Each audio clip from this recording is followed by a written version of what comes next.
Mymensingh city কর্পোরেশনের সড়ক ও drainage মেরামত কাজে দেখা দিয়েছে স্থবিরতা। ১,৫০০ কোটি টাকার বিশেষ প্রকল্প হাতে নিলেও শেষ না হয় কাজে আসছে না নগরবাসীর। জুলাই বিপ্লবের পর লাপাত্তা বেশ কিছু ঠিকাদারি প্রতিষ্ঠান। মাসের পর মাস কাজ বন্ধ থাকায় নাগরিক ভোগান্তি পৌঁছেছে চরমে। ময়মনসিংহ সিটি কর্পোরেশনের সড়ক ও ড্রেনেজ উন্নয়ন প্রকল্পে গেল ২০২৩-২৪ অর্থবছরে বরাদ্দ হয় ১৫৫০ কোটি টাকা। দরপত্র প্রদান করে ৮৬টি প্যাকেজে কাজও শুরু হয়, কিন্তু ঠিকাদারি প্রতিষ্ঠানের গাফিলতিতে ৩৩টি ওয়ার্ডে প্রকল্প বাস্তবায়ন নিয়ে দেখা দিয়েছে অনিশ্চয়তা। জুলাই গণ অভ্যুত্থানের পর অনেক ঠিকাদারি পলাতক।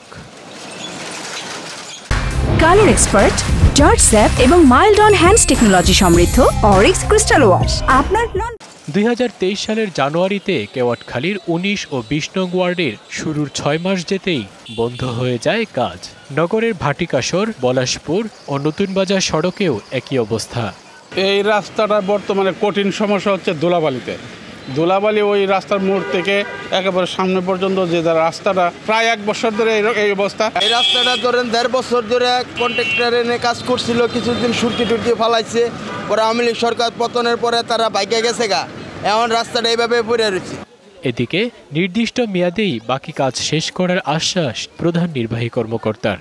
আমাদের ইতিমধ্যে ৪৫% কাজ সম্পন্ন হয়েছে এবং অন্যগুলো চলমান আছে। খুব দ্রুত গতিতে কাজ চলমান আছে এবং নির্ধারিত সময়ের মধ্যেই চুক্তি মেয়াদের মধ্যেই আমরা আশা করি কাজগুলো সম্পন্ন হয়ে যাবে। বর্ষার আগে নির্মাণ কাজ শেষ না করা গেলে বাড়বে ভোগান্তি। দলীয় প্রভাবের কারণে তারা ঠিকাদার নিয়োগ দিয়েছিলেন এবং এখানে দুর্নীতি ছিল।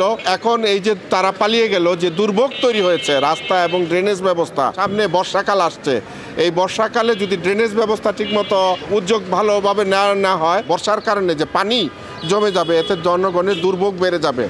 দ্রুত সড়ক ও ড্রেনেজ ব্যবস্থার নির্মাণ কাজ শেষ করার দাবি নগরবাসীর। DBC news desk.